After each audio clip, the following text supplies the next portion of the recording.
नमस्कार, मैं हूं ब्रिज द्विवेदी। एनर्जी मीटर में आप सभी का स्वागत है।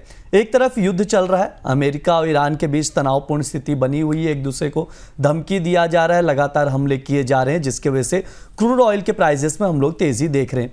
दूसरी तरफ अगर देखा जाए तो ओपेक ने उत्पादन बढ़ाने का फैसला किया, उसका भी इंपैक्ट क्रूड ऑयल में देखने को मिल रहा है। लेकिन अभी अगर देखें तो ब्रेंट क्रूड $110 के करीब ट्रेड कर रहा है, WTI क्रूड $110 के ऊपर बना हुआ है। घरेलू बाजार में भी हम लोग तेजी देख रहे हैं। ऐसे में ट्रेडर्स क्या रणनीति बनाए कच्चे तेल में, उस पर बातचीत की जाएगी। साथ ही नेचुरल गैस में क्या स्ट्रैटेजी बनाई जाए, उस पर बातचीत की जाएगी। हमारे साथ जुड़ रहे खास मेहमान पृथ्वी फिनमार्ट के डायरेक्टर और कमोडिटी एंड करेंसी के research head Manoj Kumar Jain ji. Sir, स्वागत है आपका द बोनस में।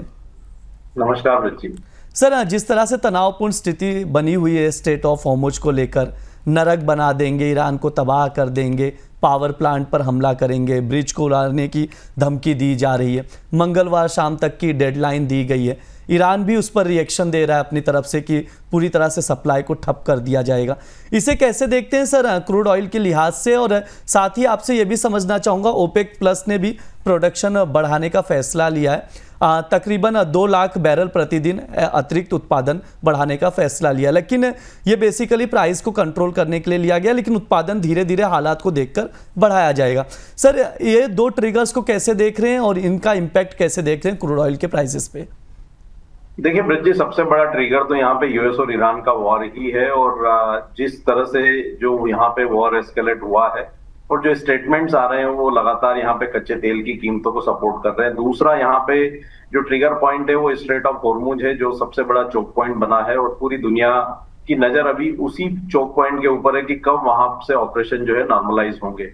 तो जब तक स्ट्रेट ऑफ हॉर्मुज से ऑपरेशन नॉर्मलाइज नहीं होते हैं, कच्चे तेल की कीमतों में गिरावट की आशंका बिल्कुल भी नहीं है और वॉलेटिलिटी वहां पे बिल्कुल बनी रहेगी। जहां तक ओपेक प्लस की तरफ से उत्पादन में बढ़ोतरी का सवाल है, तो 2 लाख बैरल प्रतिदिन के उत्पादन की बढ़ोतरी की वहां पे जो है बात कही गई है और वो भी ग्रेजुअली बढ़ेगा। लेकिन अभी हम देख रहे हैं कि जब से यूएस और ईरान की जो वॉर शुरू हुई है, तो वहां पे जो प्रोडक्शन लॉस है वो बढ़कर लगभग 1 मिलियन बैरल प्रतिदिन पहुंच गया है। तो 10 लाख बैरल के नुकसान के सामने 2 लाख बैरल का वहां पे उत्पादन में बढ़ोतरी हम कहेंगे कि वो ना काफी होगा। दूसरा, हम देख रहे हैं कि जो सप्लाई साइड है वो लगातार टाइट बनी हुई है, क्योंकि वहां पे स्ट्रेट ऑफ हॉर्मुज से जो शिपमेंट है वो लगातार प्रभावित होता हुआ नजर आ रहा है। तो इन सारे घटनाक्रमों के मद्देनजर हमारा मानना है कि अभी भी जो कच्चे तेल का जो ट्रेंड है वो पॉजिटिव बना हुआ है। हाँ, अगर यहाँ पे यूएस और ईरान के बीच में कोई भी कॉन्क्रीट सीज फायर डील का यहाँ पे अगर सामने आता है, तो वो फिर एक कच्चे तेल के लिए बड़े नेगेटिव के रूप में देखने को मिलेगा।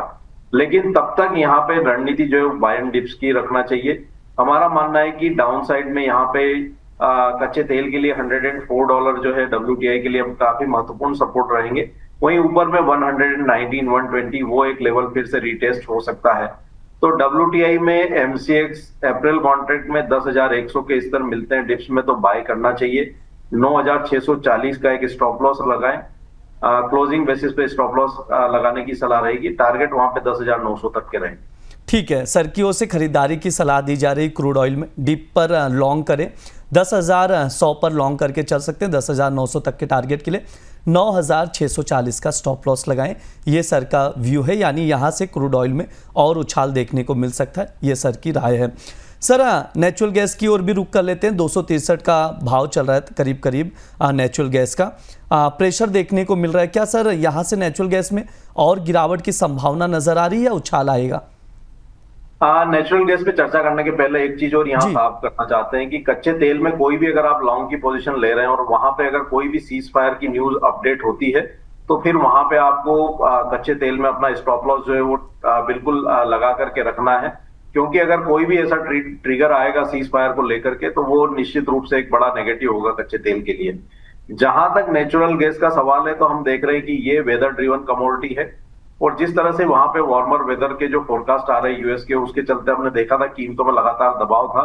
हालांकि यूएस ईरान वॉर के चलते वहां कुछ सपोर्ट जरूर देखने को मिले थे, लेकिन कीमतें सस्टेन होती हुई नहीं दिख रही है। दूसरा, यूएस के जो स्टोरेज हैं वो लगातार बढ़ते हुए नजर आ रहे हैं और हम देख रहे हैं कि कीमतें $3 के स्तर के भी नीचे इंटरनेशनल मार्केट में फिसल गई है। तो हमारा मानना है कि जब तक कीमतें $3 के नीचे बनी हुई है, भारतीय बाजारों में 288 के स्तर के नीचे बनी हुई है, यहाँ पे लॉन्ग करने से बचना चाहिए।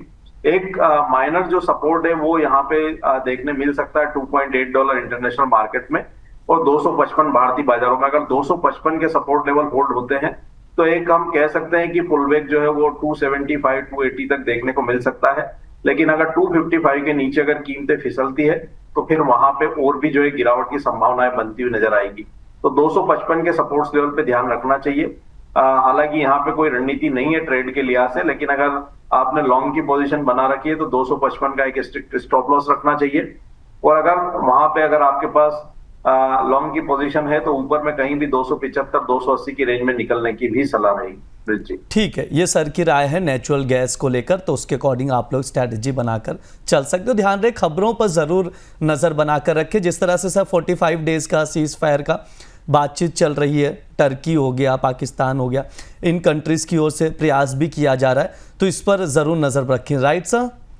जी बिल्कुल, जी बिल्कुल। हाँ सर, समय भी हो चुका है, डिस्क्लेमर दे दीजिए। जो भी हमने डिस्कशन किया एनर्जी डेरिवेटिव्स के ऊपर, उसमें हमारी कोई पोजीशन नहीं है। हमारे क्लाइंट्स की इसमें पोजीशन हो सकती है।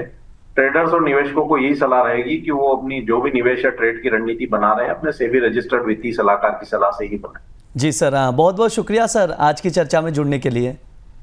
ये हमारा एनर्जी मीटर शो है। इस दौरान तमाम एनर्जी कमोडिटीज़ पर बातचीत की जाती है। स्पेशली हमारा फोकस्ड क्रूड ऑयल और नेचुरल गैस पर रहता है। उसके फंडामेंटल्स बताए जाते हैं, कुछ टॉपिक्स भी बताए जाते हैं, लेवल समझाए जाते हैं जिन पर आप लोग नज़र बनाकर चल सकते हैं। फिलहाल के लिए शो में इतना ही। आप लोग बने रहिए द बोनस के साथ। धन्यवाद।